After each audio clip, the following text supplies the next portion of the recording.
Hola amigos, ¿cómo están? Mi nombre es Cristian Moya y el día de hoy les presentaré el tema de botulismo. Espero que les sea de su agrado. Vamos a comenzar con algunas generalidades del género de Clostridium. El género de Clostridium hace referencia a un conjunto de bacilos gram positivos que se van a caracterizar por presentar endosporas. Estas endosporas van a ser importantes porque les permiten sobrevivir ante circunstancias adversas, como puede ser altas temperaturas o exponerse a medios inertes o de alta presión. Van a tener un metabolismo anaerobio estricto y son incapaces de reducir sulfatos en sulfitos. Estos pueden tener diferentes toxinas que pueden ser tanto histolíticas, enterotoxigénicas o neurotoxinas. En este caso del botulismo nos vamos a enfocar en las neurotoxinas, que son las principales en generar la patogenia de esta enfermedad. Hablando de la historia del botulismo, referirnos a la palabra botulismo, que deriva de la palabra latina botulus. Esto en latino significa salchicha o embutido. Y bueno, la historia comenzó en Europa.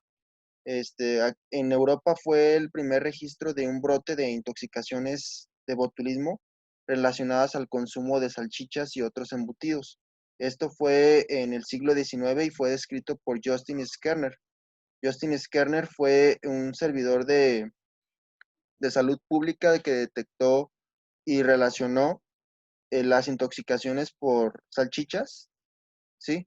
Relacionó las intoxicaciones por salchichas y otros embutidos con el cuadro clínico del botulismo, que son parálisis flácidas. Esto fue en 1820. En 1897, Emily van Ermengen, un científico holandés, dio la primera descripción de Clostridium botulinum, que es el principal agente del botulismo. En 1904 se dio el descubrimiento de las toxinas A y B, que son muy importantes sobre todo en intoxicaciones por botulismo, intoxicaciones alimentarias. 1943 se dio el descubrimiento del botulismo en heridas. 1976 el botulismo infantil fue también relacionado con estas toxinas. Y 1986 se descubrió que el botulismo también puede llegar a colonizar el tracto gastrointestinal, sobre todo relacionado al botulismo infantil, ¿ok? Hablando de los tipos de botulismo, ya les había comentado algunos anteriormente. De todos estos que se presentan aquí, botulismo alimentario, botulismo infantil, botulismo por heridas, iatrogénico por bioterrorismo y por etiología desconocida, sin lugar a dudas, los más importantes y más prevalentes van a ser el botulismo alimentario y el botulismo infantil, en segundo orden. Estos van a tener diferentes vías de entrada dependiendo del tipo de botulismo, ¿ok? Y pueden estar mediados tanto por toxinas como por esporas, como es el caso de los infantes. En el caso del botulismo alimentario, este generalmente ocurre en adultos, ¿sí? Y se debe sobre todo al consumo de alimentos enlatados en mal estado, producto de la intoxicación de Clostridium botulinum en estos contenedores. Generalmente estas latas las vamos a encontrar como latas golpeadas o con gas, ¿ok? Producto del metabolismo anaerobio y la fermentación que se está llevando a cabo en este sitio, ¿ok? Entonces, esto puede ser a través de un botulismo alimentario por el consumo de estos, el botulismo infantil que va relacionado al consumo sobre todo de miel, ¿sí? En este caso, los niños consumen miel y esta miel tiene esporas que pueden a su vez germinar a través del tracto gastrointestinal del niño. Es importante que tengamos en cuenta que la intoxicación infantil es, va relacionado a la miel por el hecho de que las esporas pueden invadir el tracto gastrointestinal del niño y el niño no tiene una microbiota que pueda combatir esas esporas. Por eso es que la miel solamente se relaciona con el botulismo infantil, pero raramente se asocia al botulismo en adultos, ¿sí? Porque los adultos ya tienen una microbiota residente del tracto gastrointestinal que puede combatir estas endosporas. Sin embargo, los niños carecen de esto y pues es más propicio de que se dé la intoxicación sobre todo en niños menores de un año, ¿ok? Bueno, también existen otras vías de entrada como puede ser el botulismo iatrogénico, ¿sí? En el botulismo iatrogénico empleamos la toxina botulínica como medio cosmético. veremos que existen diferentes entidades como el blefarospasmo, distonías cervicales, diferentes etiologías, incluso el estrabismo, pueden ser tratados por toxinas botulínicas, por la toxina botulínica. Sin embargo, si esto no se lleva a cabo de una forma adecuada, pues se puede dar una sobrecarga de esta toxina y llegar a darse la intoxicación. El botulismo inhalatorio, sobre todo en personas que, que se les dio alguna, que se les dio algún producto que tenía las toxinas y era con fines de bioterrorismo. El botulismo también por heridas, sobre todo en personas que consumen drogas por vías parenterales, intravenosas, se asocia el botulismo por heridas. Y bueno, ¿qué va a pasar aquí? Eh, Tanto en el botulismo por adultos como en el botulismo infantil, que son los más comunes, la toxina va a viajar por el tracto gastrointestinal. Y esto va a ser absorbida sobre todo en duodeno y yeyuno, ¿sí? Va a atravesar a los enterocitos por medio de transitosis y esto pues le va a brindar a la toxina acceso al torrente sanguíneo. Una vez en el torrente sanguíneo, esta puede viajar a las terminales nerviosas colinérgicas que pueden ser tanto motoras como autónomas y estas pueden internalizarse hacia la neurona presináptica y ya veremos más adelante cómo es esta cuestión de la patogenia, pero es así como, en resumen, cómo es que adquirimos el botulismo. Hablando del botulismo en respecto a su epidemiología, tenemos que suele presentarse en brotes epidémicos, ¿sí? Esto va más relacionado al botulismo alimentario, ¿ok? Es frecuente encontrar brotes en comunidades que consuman algún alimento contaminado, ¿sí? Los alimentos contaminados que comúnmente se asocian, ya habíamos visto que son los alimentos enlatados, ¿sí? En la actualidad, lo más común es que relacionamos el botulismo, el consumo de alimentos enlatados, llámese verduras o frutas que se encuentren en estos medios. También puede relacionarse con el consumo de pescado enlatado, en el caso de botulismo alimentario. En el caso del botulismo infantil, lo más común va a ser el consumo de miel, y ya les había comentado lo de los fines cosméticos del blefarospasmo, la distonía cervical y, y demás. En botulismo por heridas, pues ya habíamos visto que lo principal va a ser la administración de drogas intravenosas. Y bueno, tengamos en cuenta que existen diferentes tipos de toxinas, ¿va? Normalmente manejamos 7 tipos de toxinas, de la A a la G. Dependiendo del tipo de toxina, pues es el tipo de botulismo que más se relaciona. En el caso del botulismo alimentario, los más comunes van a ser la toxina A, la toxina B y la toxina F. En botulismo por heridas va a ser más frecuente la toxina A o la toxina B. Bien, en microbiología se maneja una clasificación, clasifica los tipos de toxinas dependiendo del grupo, ¿ok? En el grupo 1 tenemos a la toxina A, B y F. Grupo 2, toxinas B, E y F. Grupo 3, toxinas C y D. Y grupo 4, toxina G, ¿ok? Estas hacen referencia a Clostridium botulinum, que es el agente causal más frecuente relacionado al botulismo. Sin embargo, existen otros agentes etiológicos más raros aún, que son boturicum, Clostridium barati y Clostridium argentinense. Estos sobre todo se asocian al botulismo infantil, ¿ok? Estos 3 agentes. Y bueno, ya habíamos comentado que las esporas brindan cierta protección, puesto que estas pueden tolerar altas temperaturas en una atmósfera por varias horas. ¿Cuál va a ser la fisiopatología? Bien. eh, bueno, creo que me adelanté esta parte de la fisiopatología en cuestión de los humanos, pero también destacar el hecho de que el botulismo también se puede presentar en otros animales, sobre todo mamíferos, ¿sí? Esta parte ya la expliqué, así es que me enfocaré un poco más en la cuestión de los animales. Una disculpa si me anticipé con este punto, pero bueno, ¿cómo va a ser esto? Vamos a tener que el botulismo o las toxinas botulínicas van a estar presentes en el medio ambiente, ¿ok?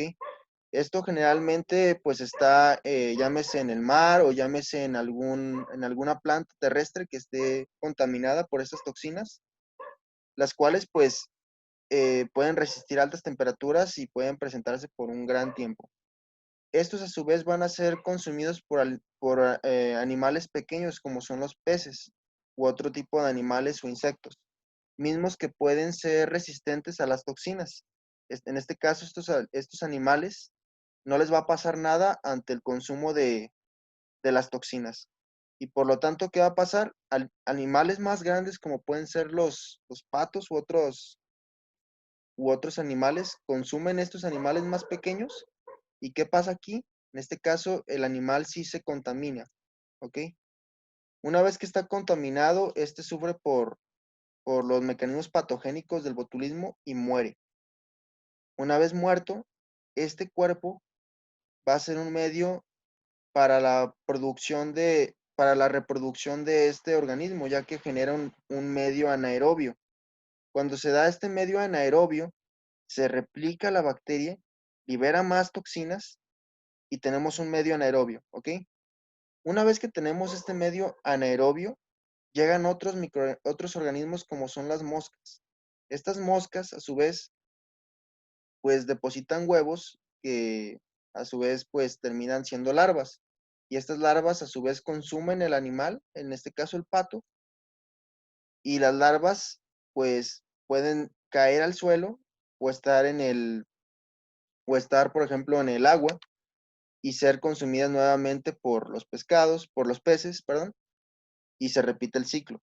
En humanos ya habíamos visto lo que les había comentado anteriormente, viaja por el torrente, por el tracto gastrointestinal, este se absorbe por medio de los enterocitos, ¿sí? Viaja al torrente sanguíneo y este viaja y llega hacia las terminales nerviosas colinérgicas, sobre todo de neuronas presinápticas. Bien, antes de comenzar con más allá de la fisiopatología, es importante que conozcamos el complejo SNER, puesto que aquí es donde va a actuar todo tipo de toxina botulínica, ¿ok? Antes que nada, considerar que el complejo SNER es un conjunto de proteínas, ¿sí? Que van a regular la formación y liberación de vesículas que poseen neurotransmisores. En este caso, estamos hablando del neurotransmisor de acetilcolina. Este complejo SNER medía lo que es una sinapsis química. Recordemos que existen dos tipos de sinapsis, la sinapsis química y las sinapsis eléctricas.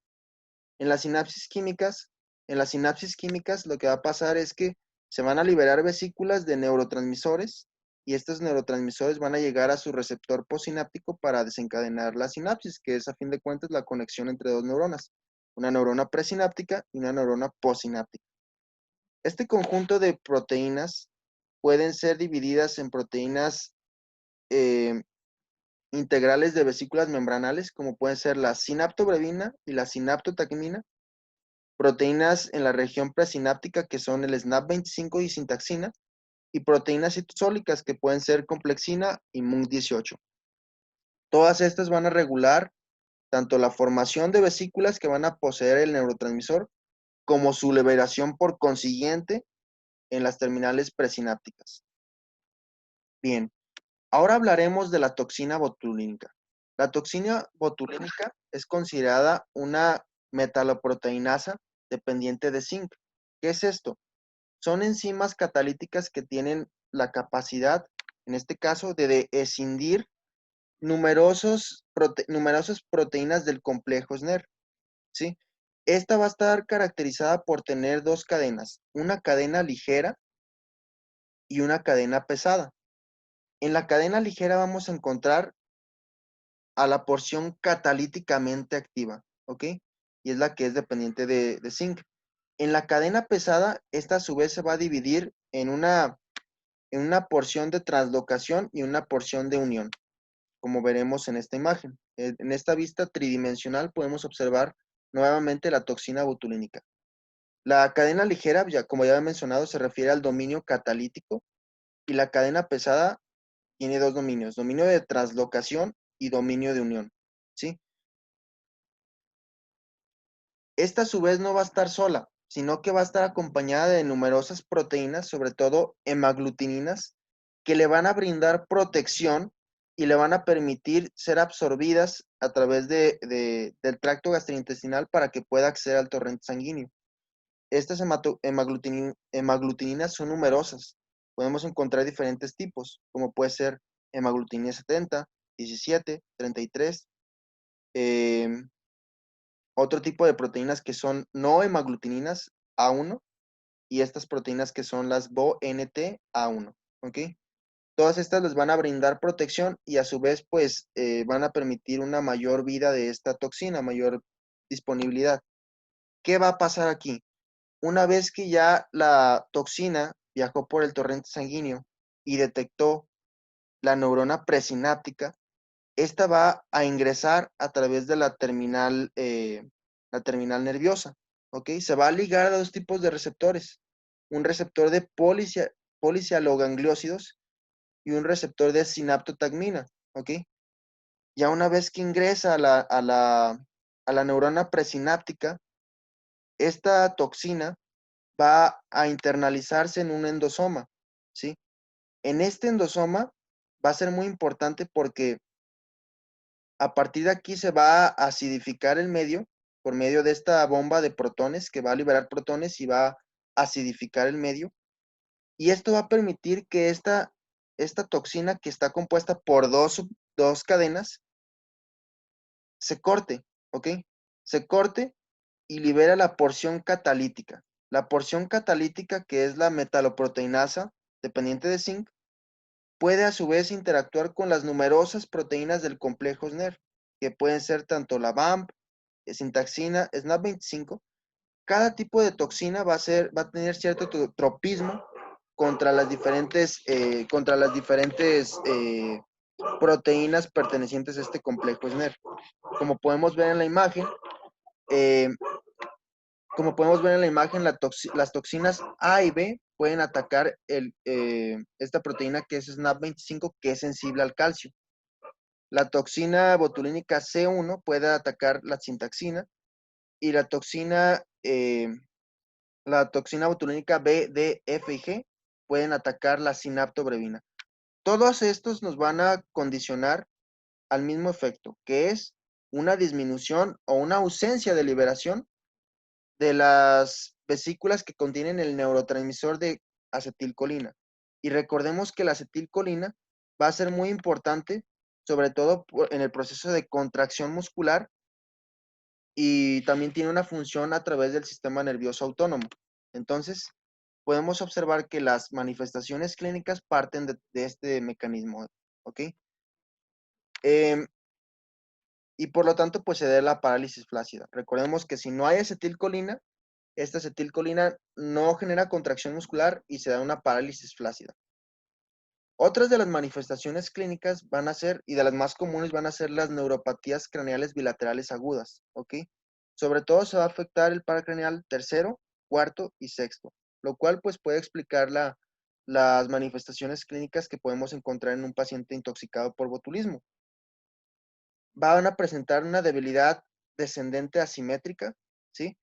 Esto sobre todo afecta primero pares craneales bilateralmente y va descendiendo hasta afectar estructuras del cuello, finalmente estructuras del tronco superior, extremidades superiores y posteriormente las partes inferiores del cuerpo. Hablando un poco más de las neuropatías craneales bilaterales, ¿ok? Podemos encontrar, si es que se afecta el tercer par craneal, afectaciones como la diplopia, ¿ok? Que es una visión doble, ¿ok? Esto puede ser explicado por el hecho de que los pacientes sufren de midriasis. Recordemos que la acetilcolina genera un efecto constrictor en la pupila. ¿Qué pasa si esta no se libera adecuadamente? Se da el fenómeno contrario, que es la midriasis, o las pupilas pueden estar simplemente normales. Esta midriasis pues puede generar una visión borrosa. También podemos observar parálisis extraoculares, parálisis facial, y si esta afecta estructuras del cuello, podemos encontrar disartria, que significa una dificultad en la articulación de las palabras, disfagia, que es la dificultad de alimentarse y puede incluso generar una obstrucción de las vías respiratorias por afectación de la glotis o generar una parálisis del diafragma, ¿sí? También algo importante que vamos a tener en cuenta es que en el cuadro clínico de un paciente con botulismo va a estar ausente la fiebre, ¿ok? Podemos encontrar una frecuencia cardíaca normal o baja, la visión borrosa ya anteriormente mencionada, y los hallazgos atípicos que suelen estar presentes hasta en un 7% de los pacientes van a ser síntomas unilaterales o parálisis ascendente. Esto es relativamente muy raro, ¿ok? Lo más frecuente es que sea una parálisis descendente, simétrica, con ausencia de fiebre y con inicio en una neuropatía bilateral, ¿sí? Como ya había mencionado, tanto la fisiopatogenia, que es dependiendo del tipo de toxina, como la clínica van a depender meramente de las toxinas, el tipo de toxina que se esté involucrando. En este caso, la toxina de tipo A se asocia más a una neuropatía craneal. Sin embargo, toxinas tipo B y E se relacionan más a una disfunción autonómica. Y algo que se me olvidó comentarles es que en el caso del botulismo infantil, estos suelen iniciar con constipación, constipación intestinal, suelen presentar también visión borrosa, pueden presentar dificultad de alimentarse, pueden presentar disfagia. A su vez, suelen presentar un llanto escaso, babeo y en general malestar general. Aquí en esta tabla podemos observar los síntomas y signos comunes en los pacientes con botulismo, que van desde signos y síntomas neurológicos, gastrointestinales, hallazgos neurológicos y la evaluación del estado mental. Más que repetir pues todo lo que está en estas tablas, recordar esto, ¿no? La toxina tipo A se relaciona más a síntomas neurológicos, neuropatías bilaterales agudas, y la B y E, más que nada, a síntomas autonómicos, que van desde disfunción gastrointestinal hasta otros hallazgos. ¿Cuál va a ser el diagnóstico? ¿Cómo vamos a hacer el diagnóstico de esta entidad? Bien, algo importante que tenemos que hacer es hacer una historia clínica adecuada, ¿sí? Desde cómo interrogamos al paciente, desde cómo vamos viendo que el paciente pudo haber sido intoxicado por algún alimento enlatado, pues a partir de aquí podemos ver que puede ser sugestivo el diagnóstico. La epidemiología. Recordemos que esta enfermedad se presenta en brotes epidémicos, ¿ok? Es muy raro encontrar brotes esporádicos. Sobre todo en el botulismo alimentario van a ser importantes los brotes epidémicos. Y bueno, también considerar los tres criterios clínicos, que son el estado febril y a lo menos uno de los siguientes síntomas, que son visión borrosa, diplopia, dislalia, cambios de voz y disfagia. Y a lo menos uno de los siguientes signos, que son tosis palpebral, parálisis extraocular, parálisis facial, parálisis descendente y pupilas alteradas. El diagnóstico convencional va a ser a través de la demostración de las toxinas que puede ser a través de diferentes muestras, como son el suero, las secreciones gástricas, heces fecales o muestras de comida, ¿ok?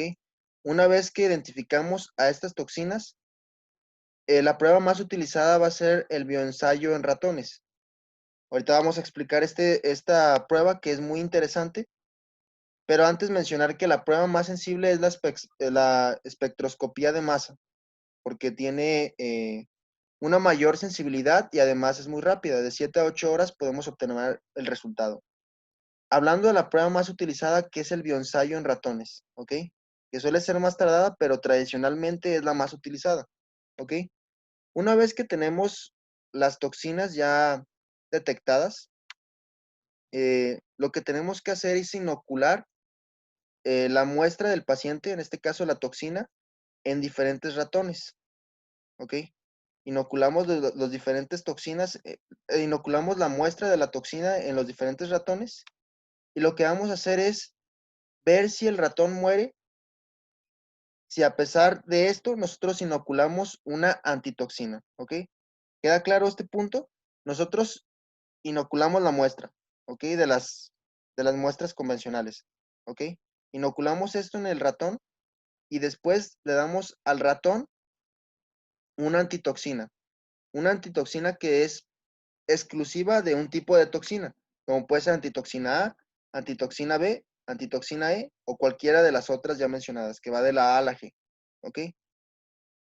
Para detectar qué tipo de toxina tiene el paciente, nosotros tenemos que ver cuál de los ratones sobrevivió, ¿ok? Si, por ejemplo, nosotros tuviéramos una intoxicación por toxina B y administramos una antitoxina B, pues el ratón sobrevive, ¿ok? Pero si a este ratón, si es toxina B y nosotros administramos una antitoxina A, el ratón muere porque la antitoxina no está ejerciendo ningún efecto, ¿sí? En este caso, la interpretación va a ser a través de qué ratón sobrevivió. ¿Cuál va a ser el diagnóstico diferencial? Tenemos diferentes enfermedades que pueden simular el botulismo, como puede ser miastenia gravis, síndrome miasténico Lambert-Eaton, que se asocia sobre todo es un síndrome paraneoplásico que se asocia a cáncer, síndrome de Guillain-Barré. En este caso, para distinguir Guillain-Barré de botulismo, lo que tenemos que hacer bueno, conocer que el síndrome de Guillain-Barré es sobre todo una parálisis ascendente y tiene como antecedente una infección gastrointestinal o de vías respiratorias. Síndrome de Miller-Fisher, que es una variante de Guillain-Barré. Esta va a estar caracterizado por una triada que es arreflexia, ataxia y oftalmoparesia. En este caso, para distinguir un síndrome de Miller-Fisher de botulismo, botulismo no cursa de ataxia. Poliomielitis va a ser muy similar a botulismo, sin embargo, en poliomielitis puede presentarse estados febriles y recordemos que para diagnosticar sí, para diagnosticar el botulismo, pues tiene que estar ausente la fiebre. Intoxicación por magnesio, que puede ser también, puede ser muy parecido. Raros pueden ser difteria, intoxicación por organofosforados e infarto de tronco encefálico. ¿Cuál va a ser el tratamiento del botulismo? Lo primero que tenemos que hacer al ver a un paciente con botulismo y que presenta pues una alta gravedad, como puede ser una disfunción respiratoria, es dar un soporte ventilatorio. Tenemos que intubar al paciente en caso de que detectemos cambios en la capacidad vital. Recordemos que esta enfermedad pues, puede afectar tanto diafragma como glotis, condicionar las vías respiratorias. Podemos dar también una antitoxina botulínica heptavalente. Estos son anticuerpos policlonales, ¿sí? Que van a tener un espectro muy amplio. Van a cubrir tanto la toxina A, toxina B, toxina C, de la A a la G, para más fácil, ¿ok? Y es heptavalente porque cubre estos 7 tipos de toxinas. Esta muestra una mayor efectividad dentro de los primeros 2 días de haber iniciado la intoxicación. En caso de que sea un menor, sobre todo menores de 1 año, se emplea una inmunoglobulina botulínica humana, comercialmente conocida como Baby Vic. ¿Sí? Esto es por el hecho de que la antitoxina botulínica heptavalente suele presentar, en el caso de los infantes, reacciones de hipersensibilidad. ¿Sí? La antitoxina botulínica heptavalente suele ser segura en el adulto, sin embargo, hasta un 1 a 2% de los pacientes adultos suelen presentar anafilaxia. Y bueno, para no arriesgarnos, en niños empleamos la Baby Vic en una dosis de 50 miligramos por kilogramo por vía intravenosa. En caso de que sea un botulismo por herida, tenemos que hacer un desbridamiento quirúrgico para prevenir que las esporas estén presentes en las heridas. Y también podemos emplear un tratamiento farmacológico que puede ser tanto penicilina G de 10 a 20 millones de unidades por día, como el tratamiento alternativo que es el metronidazol, que cubre muy bien microorganismos anaerobios. ¿Cómo vamos a prevenir esta enfermedad? Lo primero que tenemos que hacer es llevar un buen manejo y preparación correcta de los alimentos. Recordemos que la principal vía de adquirir botulismo es a través del botulismo alimentario. Entonces tenemos que ser muy cautelosos al observar los alimentos enlatados, ver que estos no se encuentren en mal estado, no presenten gas, no se encuentren deformados, y si es que lo presentan, lo mejor es evitarlos para prevenir esta enfermedad. También podemos hacer uso de calentar los alimentos para inactivar las toxinas. Sobre todo empleamos, bueno, calentamos los alimentos a una temperatura mayor a 100 grados por al menos 15 minutos. Esto ha demostrado ser efectivo para inactivar las toxinas ya anteriormente mencionadas. Y bueno, creo que ha sido todo. Por mi parte ha sido todo. Espero que les haya sido de utilidad este video. Si aún no te has suscrito al canal, te recomiendo hacerlo ya que estaré subiendo videos de contenido médico muy interesantes. Y bueno, hasta la próxima y muchas gracias.